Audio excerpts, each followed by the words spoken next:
जब तक इस देश से बीजेपी को जड़ से उखाड़ कर नहीं फेंकोगे, इस देश की समस्याओं का समाधान होने वाला नहीं है। किसान तो इस कानून के लागू होने के बाद पहले अपनी ही जमीन पर मजदूर बनेगा और फिर उसके बाद गुलाम बनेगा। ये कानून पूरी तरह से गलत, गैर कानूनी और गैर संवैधानिक है।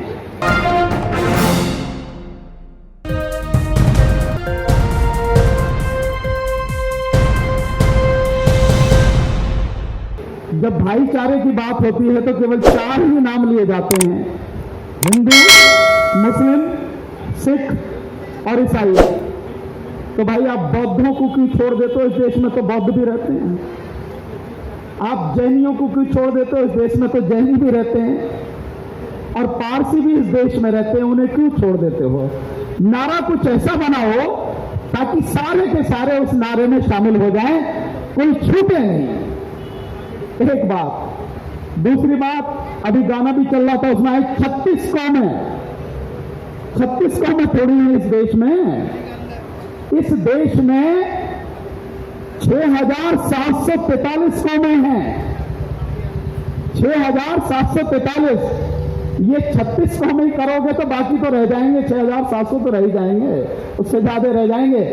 कुछ ऐसा बनाओ, कुछ नारा ऐसा बनाओ, सब लोग जुड़ जाएंगे। चलिए, मैं आपसे जो आज बात कहना चाहता हूं, इस बात पर मैं आप सबसे कहूंगा, और जो हमारे किसान नेता हैं, जो संयुक्त किसान संघर्ष समिति के नेता हैं, उनसे भी मैं निवेदन करना चाहूंगा।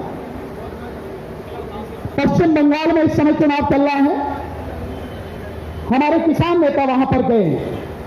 बहुत अच्छी बात, एक बहुत अच्छी पहल उन्होंने करी है, क्योंकि मोदी सरकार को और भाजपा सरकार को इस देश में किसी भी कोने में चुनाव हो, वहां से उखाड़ के फेंकना ही है। मैं हराने की बात नहीं कर रहा, उखाड़ के फेंकना है पूरी तरह से।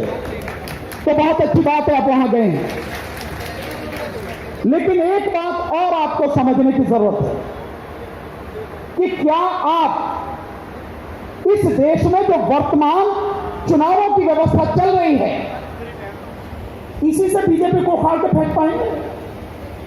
नहीं, कभी भी नहीं फेंक पाएंगे आप।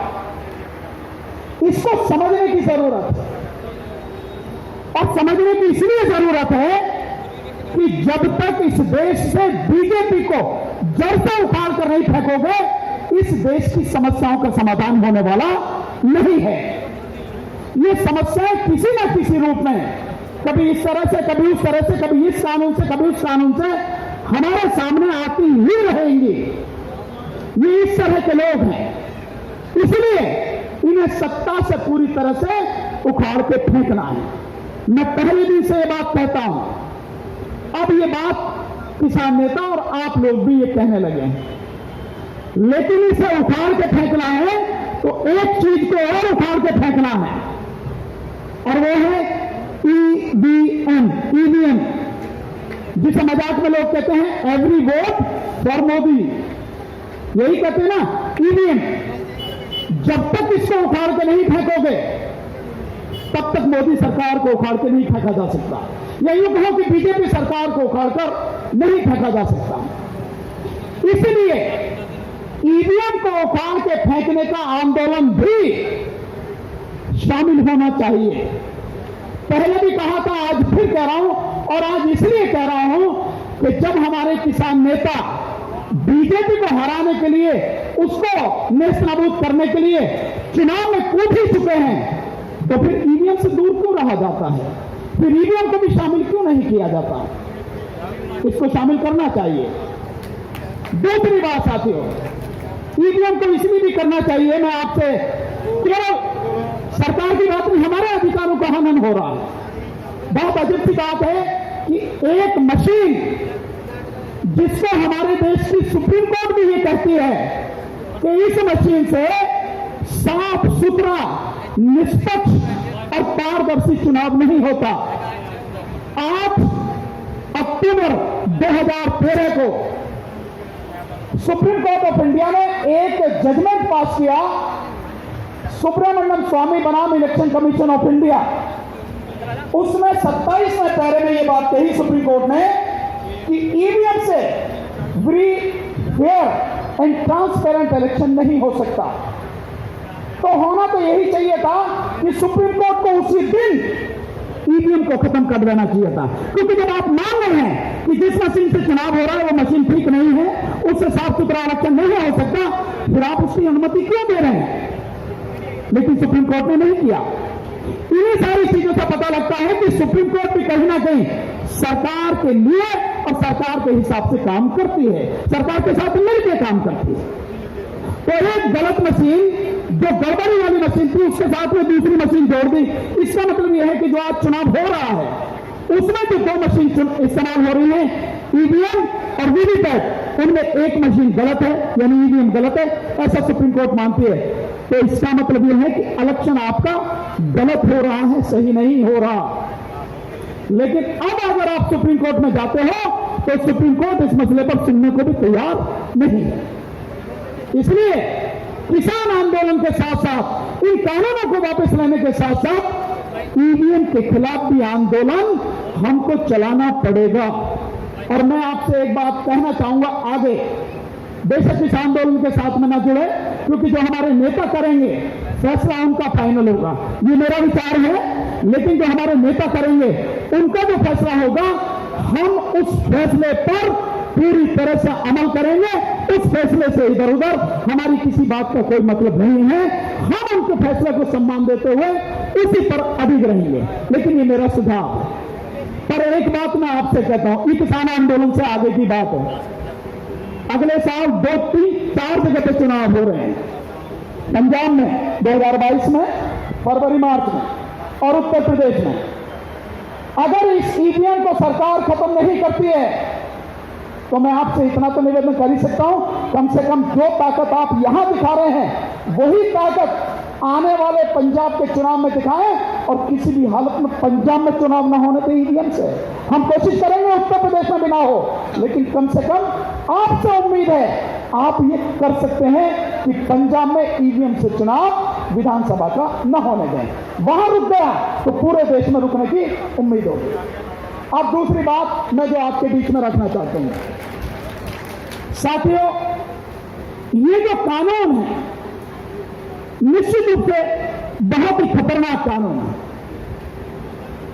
वैसे तो कोई भी वो कानून जिसमें अदालत का हस्तक्षेप रोका जाता है, यानी अदालत को उस कानून के तहत कोई मामला सुनने की अगर किसी बात पर रोक लगाई जाती है, अपने आप में ही वो कानून गैर संवैधानिक और गैर कानूनी है।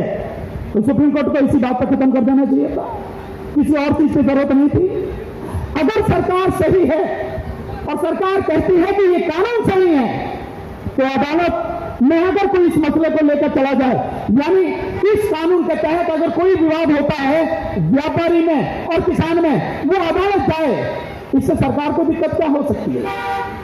सरकार को डर किस बात का है? अगर आपके कानून अच्छे हैं तो किसी को भी अदालत जाने दीजिए, लेकिन आप लोगों को अदालत जाने से रोक रहे हैं, इसका मतलब ये कानून सही नहीं है, सरकार की नीयत सही नहीं है।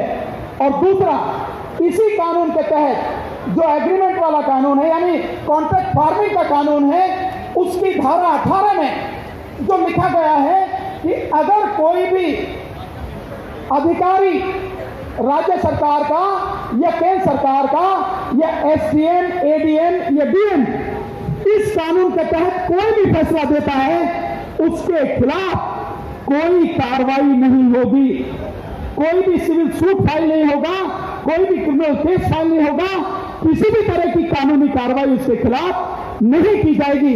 मतलब उसने जो कर दिया वो ठीक, हमारी गर्दन काट के चला जा रहा है और हमें यह अधिकार भी नहीं दिया जा रहा कि हम उसके खिलाफ बोल भी सकें, और सरकार उसके खिलाफ सुनने को तैयार नहीं है।